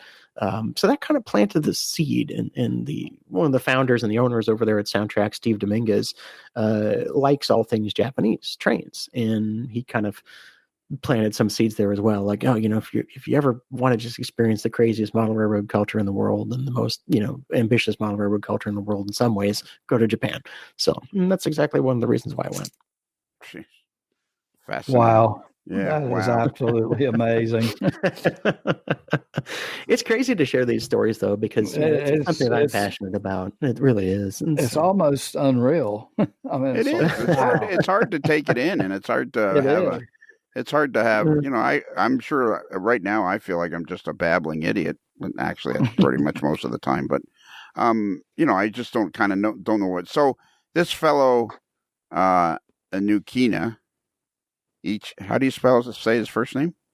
Ichi Nukina. Ichi Nukina. So Ichi Nukina. So he is somehow involved in brass over there? Oh, yeah, big time. Big collector of North American brass. He has a beautiful little layout, and he is a subject matter expert in the early days of brass model train history in Japan. Aichi is, without hazarding a guess, a few years older than me, but definitely many years younger than Kenichi Matsumoto-san, but has taken an interest in the earlier brass imports and brass manufacturing in Japan. Aichi also writes a column for Train magazine in Japan, not to be confused with Trains here in the United States and Canada. But Train magazine is the model railroad magazine in Japan, and he writes a monthly column in there on American brass and what its influence is and what's new and hot and cool and what he's seen that last month. And he was fortunate enough, or I was fortunate enough for him to include a little article about our shop in the magazine as well after he visited. So he toured us all around his hometown and around Osaka, and we actually ended up, and you're going to chuckle at this if you're looking at the Facebook page now, you're probably seeing it in real time with me here too, but we ended up at a model railroad bar only in Japan. Only in Japan. Do you sit around the bar and you literally, there's 3 tracks of HO scale, and you put your locomotive out on the track and you have a beer and you run it. And it's absolutely fantastic because it's a great way to kind of, interleave eating and drinking and model railroading and fellowship and camaraderie amongst everybody around you. Oh, and the bar owner is one of the most fantastic model makers in Japan too. So, put that all on top of it, and it's a heck of an evening experience. So that is absolutely amazing. Yeah, only in Japan. Only in Japan. Where are you? What are you doing now, Scott? Making Valley material. Okay, but because you had moved away from your microphone, so I thought maybe you had fallen off your stool. Oh, just for a moment. Well, yeah, but it's like this. It starts sounding like that when you move away from your microphone, and then it comes back like this. We're trying to produce a quality product here, And you're doing a really good job at it. Yeah, Scott's trying to get the 3D effect in there. Yeah. 5 stars. 5 stars. Would review again. Yeah, Close spark. Close spark. Well, anyways. Don't stop on my account. I'm not. It's good. I'm not. Yeah, Scott and I had a bit of an unpleasantness. Exchange? Yeah, and over the last couple of days, around the time that this has been recorded, because he seems to think he won't be going to taking his bus to Florida this year. So I just simply said, "Well, could I borrow it?" And he's humming and hawing like as if that could be a problem. And I'm thinking, all I got to do is. It's not that it could be a problem; it would be a problem. All I got to do is drive down 95. What's the big deal? Yeah, that's a pretty straight shot. You're good. Yeah, once I get it out of the garage and turned around and back. But remember, that's where the problem began. Need to say no more. Yeah. Matt, he got all bent out of shape because I was backing his bus up and I accidentally kind of missed the door. Yeah. Oh, well, that'll happen. You didn't miss the door. You missed. Well, that's right. You missed the door. You missed the door, but got the frame down. Yeah, there you go. You missed. Yeah. It's just a tail light. How did I know that tail lights for buses were $42,000? I didn't know that. There you go. Yeah. Man, like this. What is this? Okay, so I see him. I see the owner of the JO scale model. Built to run on 24. Yeah. What is that he built? So there's this crazy problem that you have with scale modeling in Japan. Everything in Japan, with the exception of the more modern Shinkansen bullet train network, is actually built in 42-inch gauge. So the proper track gauge over there is 42-inch gauge. So everything's narrow gauge in Japan, minus the Shinkansen, compared to the standard gauge side of the world. So you end up with this weird problem in scale modeling where you have a track width that is O scale, but your gauge is actually represented differently because of the scale difference, because you're trying to do 42-inch gauge track versus 4 foot 8 and 1/2-inch gauge track. So the scale has to change a little bit. So OJ scale is a little bit larger than 1/48 scale. I want to say it's almost 1/43 or something like that, to offset that track width difference for the 42-inch gauge prototype in Japan that he's trying to model versus the stuff here in the United States. It's really confusing in the sense that, HO 187th, you have 180th scale J scale, 148th scale O scale, 143rd scale JO scale. It's kind of confusing over there, but it's all because of the track gauge. But that model that you see in that Facebook post was actually in a very prominent Japanese movie in the 1970s. So he's a model maker for the equivalent of Hollywood in Japan as well, which is kind of a neat story.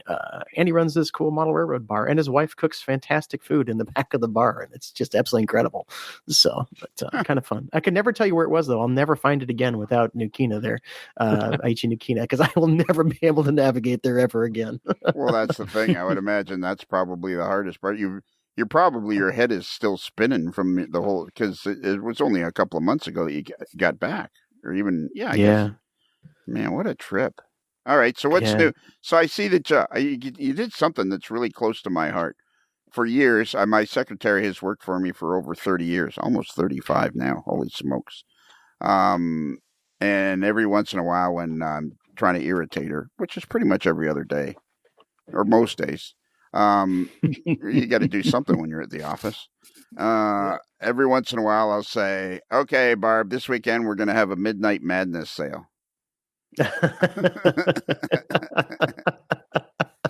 And here That's what everybody normal says, right? Exactly. And here I see on your page in October you had a Midnight Madness sale.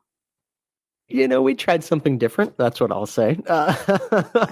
Actually, and I have to tip my hat to our friends over at Lombard Hobbies here in the Chicagoland area. Jeff Weinberg and Andrew Fedone over there and the rest of the crew. They had announced the Midnight Madness sale thing around the same time we did. And we said, well, yeah, let's both do it together. Let's see how it works. It's crazy. You'd be surprised how many people are up at 1, 2, 3 a.m. in the morning buying brass on the internet. Far more than I expected, specifically those up at like 6 a.m. because that's not a time that exists on my clock. So it just doesn't work for me. But it was a fun change. We at Resource Rails, I usually try to make our sales a bit more spur of the moment. Rather than announcing them ahead of time, but we announced this one ahead of time, and we just did a whole bunch of fun stuff, discounted some stuff that's been sitting around for a while, and shared that. But I really have to tip my hat though to folks over at Lombard Hobbies for that idea. So, and they do a pretty good business. If you've never had them on the podcast, they're certainly worth talking to as well. They're a huge company down here in the Add States. them to the list, Bruce.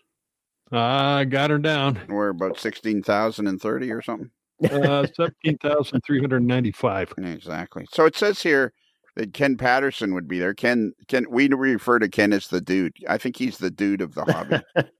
It's a great likeness. It is. He's simply the dude. Yeah. I mean, just the way he is. He's the dude. He's laid back. He's the dude. Now it says here he'll be giving. He was meeting customers and giving away merchandise. Now, did the fellow that owned Lombard Hobbies know that he was giving away merchandise, or was he just doing that on his own? You'd have to talk to Jeff and team over there at Lombard Hobbies for that one. I think Kelly, I think that summarizes me perfectly. I read this thing and immediately I go, I wonder if he was just giving it away and he didn't tell anybody, or and you get a tangent boxcar, and you get a tangent boxcar. Everybody gets a tangent. And everybody gets a tangent boxcar. And what I saw about that, they were lined up around the building down the street. Yeah, exactly. I was on my way back from Durango, Colorado that day, so I didn't get a chance to actually visit the event myself in person at Lombard Hobbies. But a couple of my employees went over there. And I call them employees, but they're also friends. There are a couple of friends and employees that went over there, and they said it was hundreds of people in line around the block. Yeah. And that's just it was really pretty spectacular. Yeah. Was it really? Yeah. There were people. Yeah, I saw it. Yeah. Oh, like you saw it on YouTube or something? Yeah, I saw it on Ken's show. Oh, okay. Today. The dude. Yeah. The dude. Yeah. We love Ken Patterson. We love Ken Patterson, and we love What's Neat This Week. We're in love with those guys. And Sugar Fire and Mike Buddy and Ken and James Regier and all those guys over there. Yeah, they're really fun. Yep. Joshua Barton. There you go. He's Sugar Fire. I didn't realize it was around so it was a legitimate go to the store around at 11 p.m. and they were open. They were open from, I think, 3 p.m. till midnight that night. Wow. And it was pretty spectacular, actually. I thought it was cool. Yeah, it's a fun idea, right? I mean, it's those creative marketing ideas that come out of folks here in the hobby and in the industry that you go, yeah, why haven't we tried that before? You know what? I just had a great idea. Tell me if this idea is off, doesn't suit your particular business style. But in Springfield on Sunday afternoon, when it starts to get slow, say from 3 to 4 on Sunday afternoon, you have a Midnight Madness sale, and I'll be there to give merchandise away. I'll make sure the merchandise you're giving away is the top shelf stuff too. Yeah, exactly. Here, you have a brass locomotive, and you have a brass locomotive. We've kicked around the idea of doing a sweepstakes to give away brass locomotives, so maybe we'll do that at Amherst. How about that? Yeah, there you go. You got to be in our group photo. Where's your booth in Springfield? We're in the Better Living Center. I think you guys are in there too. Yeah, we are in there. Yeah. We're close to the bar, which is terribly convenient or inconvenient in some cases. We're over by the I don't even know what section that is, by like the I guess it's the southeast portion of that building there. But I'll come over and say hi, and certainly get you guys to walk over to the booth. And you're over where the NMRD was hanging out last year, over in that area. Yeah, we were across the street. I say across the aisle from Hatton's UK in the past. Okay, well. Hatton's, yeah. Okay, yeah. Yeah. So you weren't that far. You're not that far from us. No. I think I've seen your tarp from across the hall. So yeah, absolutely. Yeah, exactly. Yeah. Our buddy here, Scott, he's the guy that after he got finished with the folding chair, I gave him a baseball bat. Yeah, that did work a lot better. I really do. My favorite part of that was Tom Jacobs looking at me like, "Why do you have a baseball bat in your car?" Yeah, I know. Who cares? It works. Yeah. Right tool for the job. Exactly. And I'm looking forward to Amherst this year, though. That should be fun. It's going to be a lot of fun. We're going to have a blast. And John Sacerdoti is such a nice man. The fellow that's the show director, he's a lovely man. So he reminds me of what model railroad, the magic of model railroading. That's what John Sacerdoti reminds me of. He's just one of those magical characters in model railroading where you just want to give him a big hug every time you see him. Yep. Absolutely. Yeah. He's the reason why I'm at the show, so I can't say anything else. Oh, really? Oh, well, John invited us, actually had us do an Evite thing during 2021 when the show went virtual, and loved what we were doing. Thought we'd be a great part of the show, bring something unique to the show, and I'm happy that John saw the value in what we can add to his experience and what their experience could be. We're going to be one of at least 2 big brass dealers there this year too. You talk about women in the brass industry. There's another company called Howie's Brass Trains out there. Unfortunately, Howard Holland passed away about a year ago now, but his wife and family are carrying on the business. Really? Oh yeah, absolutely. And Maritza will be out there retailing, some of Howard's brass and some of the rest of their inventory. So be sure to see them at Amherst as well. Are they going to continue on, do you think, or? To my knowledge, yeah. I had a great conversation with her and the family last year when we were at the show. And interestingly enough, we're only 1 aisle away from each other. So you can hit 2 of the big brass dealers at Amherst by just walking up that 1 aisle. Springfield, I should say, that show. But yeah, I think they're going to continue it on. The family was certainly enthusiastic about the business. I don't know what the long-term plan is going to be for them, but I know that they do have a few pieces of brass to retail left over and such. And I say a few as a bit of a sarcastic response. There's quite a few in that collection as well. So I'm sure they'll be in the business for some time to come. How long that is, I don't know. But I wish them all the best of luck, because that takes a certain amount of tenacity there in this business. Oh, yeah, for sure. Okay, so last question. What's on the horizon for Resourced Rails? Oh, man. Continuing what we do really well, focusing on what we are offering to our customers on that highest level of quality that you get from us is paramount. And that will continue to be a constant. On the horizon and in the future are projects of our own. And without getting into too many details, because we don't have any of those right now, I would be really, really, really excited to release stuff here in the next 2 to 3 years. And I think that's a realistic goal for what we're doing right now. And some projects in brass and maybe even some of that other material, plastic that everybody else has out there. But right now, just continuing what we do really well and focusing and growing. We're outgrowing our shop space, so I need to add some more square footage and such to our shop space. You're already outgrown your shop space? We no, it feels like we bought. I wish we rented a 1,500 square foot space back in 2021, and we are 3 years into our lease. And I told my general manager, GM Rich, that when we started this space and moved in together, I said, the first year it's going to feel too big. The second year it's going to feel just right. And we're into our 3rd year right now, and it feels very small. So yeah, we're going to double our shop space here probably in the next couple months, move over to another unit adjacent to ours, take that over, and continue to grow. The market is growing. The industry is growing, in my opinion. As we said, it's not dying by any means. It's just changing. And I'm doubling down on brass. You heard it here first, folks. Good for you. And you have a general manager? I do. Yeah, that started as a joke, but he has certainly taken over as a GM. Again, the employees that I have are just absolutely spectacular. Our team is incredible. It's mostly model railroaders, which in a model railroad business is good and bad, but it's mostly model railroaders, more significantly more good than bad. And we all kind of get along, which is fantastic. Rich, my GM, he's another one, a big, great northern modeler as well in brass. It comes from the education industry, if you want to call it that, the field of education, as a retired principal. So he certainly knows how to lay down the law as a GM when he needs to. So I'm impressed with that. I kind of get along with my employees too. Like I like you said that, how we all kind of get along. Yeah, I kind of get along with my employees too. I got Al that's worked for me for almost 35 years as well. I'm not exactly sure what he does, but he's been there for 35 years. I say at least he shows up every day. Yeah, that's for sure. He does do that. He's very reliable. That's a plus nowadays. No, that comes in short. We got to do this again, Matt, because I feel like I didn't even scratch the surface of things we needed to talk about. I feel like you are, and you. It's when I meet people like you, and that makes me think, man, nobody has any idea how big this hobby is or how big it's going to get. I think this hobby is going to become much more mainstream over the next 20 years, personally, because of the accessibility of it. The best example I've come up with recently is, I used to, as a young guy, I had a race car for a few years, and I know a lot of people in stock car racing primarily. And, you go into a town the size of Greenville, which is, what is it, like 70, 80,000, Scott, something like that? 500. Is it really? Yeah. Only 500 people? 1,000. Okay. When I graduated high school, it was 80,000. Okay. It's grown quite a bit. That's quite a bit in 2 months. Yep. Oh, my God.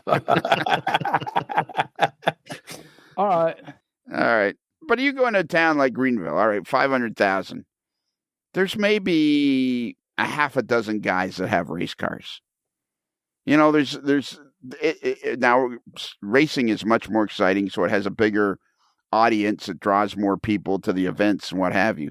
But there's not a lot of people that own race cars throughout North America. There's, in a town of 500,000, there might be a half a dozen or maybe a dozen guys that own different kinds of race cars. There's not a ton of people. That's probably actually right, to be honest with you. Yeah. And I think in model railroading, really probably in the town of Greenville, there's probably 100 people that have model railroads of some sort or another. And there's probably another 2,000 people that are interested in the hobby.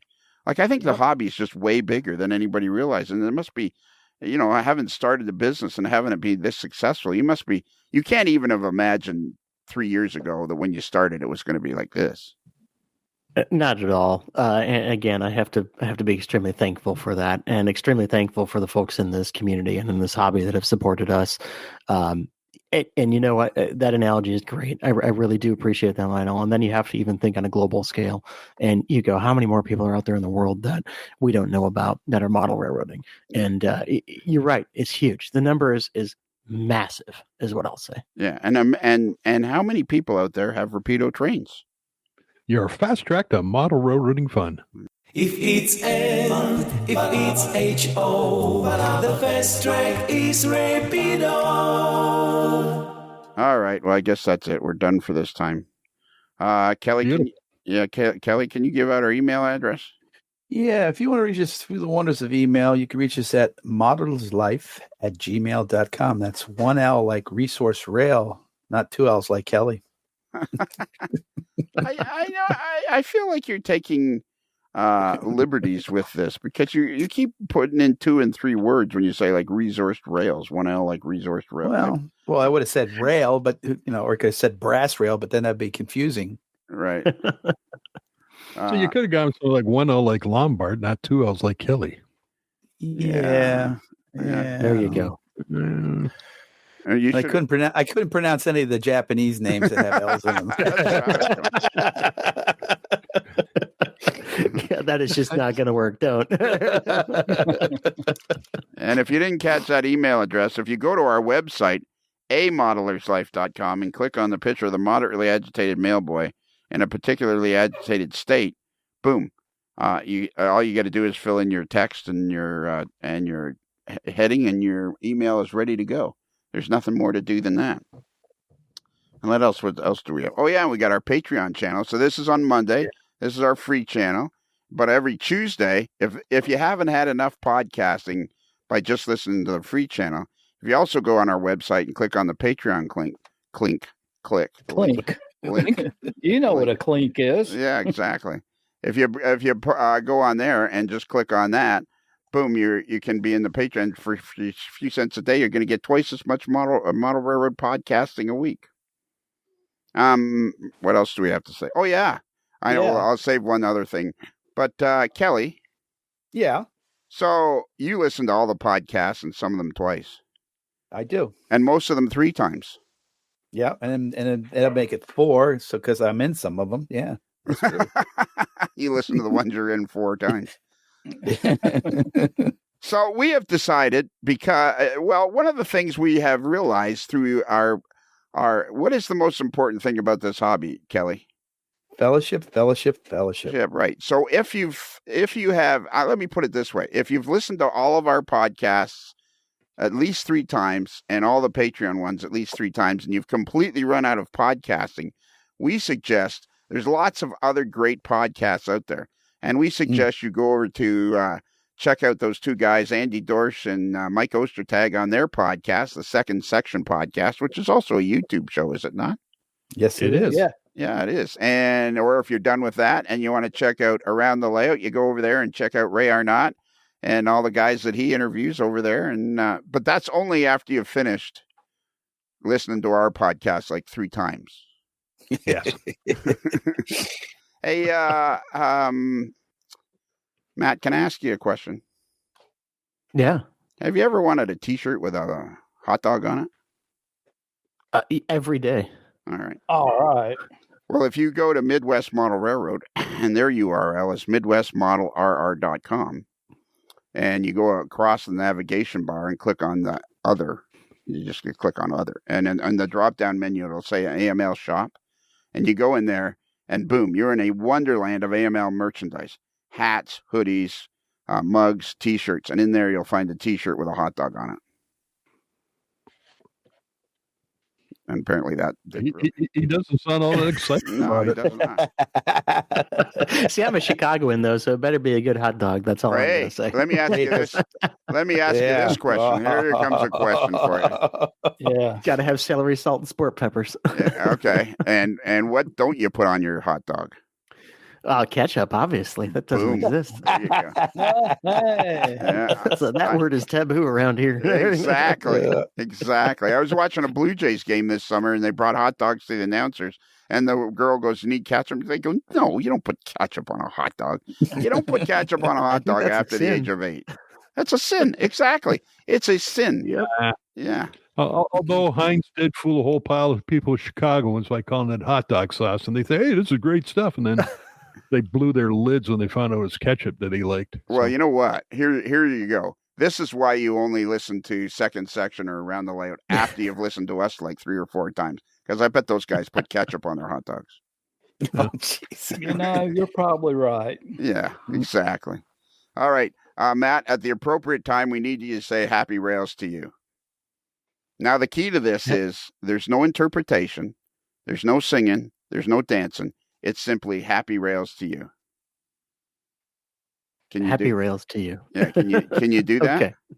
Got it. Yep. Got it. Right. Well, Matt, what have I gotten into? Are you done? Can I go ahead now? Yeah, go ahead. All right. Sorry. Thanks. Well, Matt, as we close the barn doors on another episode of A Modeler's Life, and the sun slowly sets over the back 40, I guess there's nothing else left to do except for you to say, happy rails to you.